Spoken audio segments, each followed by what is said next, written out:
Alright folks, so today we're gonna go through overhead press. Standing overhead press is another foundational movement. Um, Very good in producing core stability and also overhead movement. So upper chest, anterior deltoids, triceps. Okay, so we don't want to be spliced out too wide. Okay, and we don't want to be too forward either, to where we're just like in it, but comfortably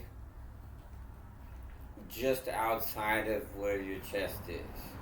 Okay, we still want to be pulled and rotated to the point where our elbow is stacked underneath the wrist. Okay, we don't want to be twisted this way.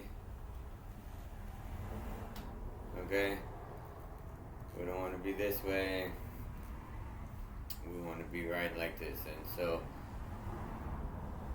we want to be retracted and stretch the chest into it a little bit, and not protracted with the shoulders, right? This is different from internal and external rotation. Okay, we just want to sit here. We want the shoulders retracted and our humerus into horizontal adduction, right? So this way. So versus horizontal abduction, horizontal adduction is this way, but our shoulders are retracted. We're not protracting here. Okay, retract the shoulders, adduct the humerus, elbows under wrist. Okay, your core at this point should be tight. I use a belt because I have a back injury and I want to make sure that I'm pressing and using my stomach to avoid any kind of compensation by using the back muscles to lift. I want to have a tight, solid core, not allow my rib cage to move too much, and I just want to press and come back. And we do kind of get this teeter or movement in the head because we got to get it out of the way, or else you're going to smack yourself with the bar. But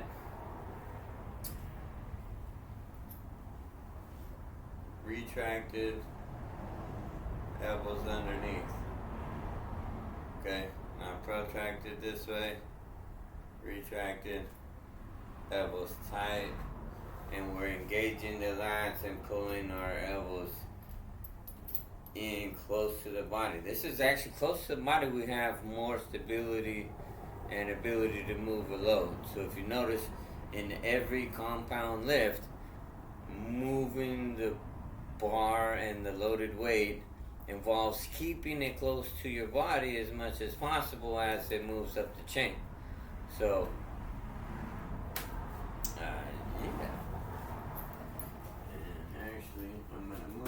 TV over so that the other light can kick on. Alright guys, so we're gonna set this up first. And oh man, that's what I didn't do. So that's the setup for it. Okay, so we're gonna do that. We're gonna set up, and then I gotta get my pre-workout on, man. This is not funny. So cleaning up from previous sessions. Circuits are always good for clients who want to burn the calories and get a little stronger.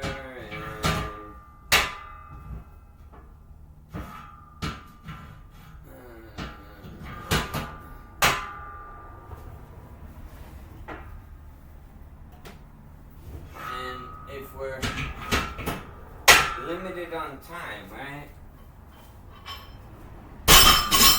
Not everybody's gonna prioritize working out for an hour to 3 hours in a day. Okay? So if you got that much time, you're retired disabled veteran or something, that's great. I mean, God God bless you. All the torment and struggles that you went through to get here. I'm sure just dealing with the VA itself was like pulling teeth. So, but if you got time, great. Live well, be in good shape, man. This is the foundation of health.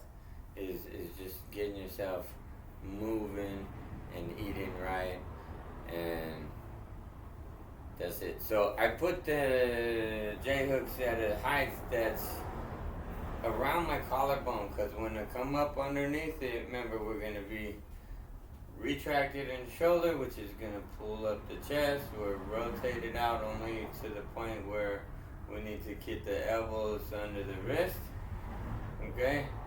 And we're squeezing the core here, and we're going to move up from here. So we want the bar to be just under here, so we have to kind of squat to get into the position, stand up with the weight, take a step back, and then we can start our movement.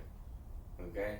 So shoulders back, elbows underneath your wrist, and we're pushing to a full extension. So how narrow your grip is depends on how wide your shoulders are. If we're like this, everybody's gonna be super tight. So fix your shoulders, and then come in as tight as you can to your shoulders, not inside your chest. Okay? Coming inside too narrow encourages us to protract the shoulders and really overstretch in the back, and thus not using the front, which is the purpose of the exercise for the overhead, standing overhead press. Okay?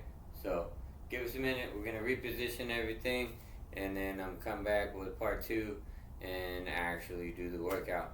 We've been having some copyright stuff, and because I play music in the background, 1, I don't know if you can hear me that well. 2, I just don't want to deal with it, muting shit anymore, so we're just going to throw the earbud in, and I'll have some music on my own. My apologies if you don't get to listen to my awesome playlist, but maybe I can figure out something else how to do that. I'm kind of new to the YouTube and recording kind of thing. Okay, been coaching a long time, but being online just is a new thing for us. So we'll learn and we'll grow together. We're all gonna grow, and so will the channel, I guess. So to be continued.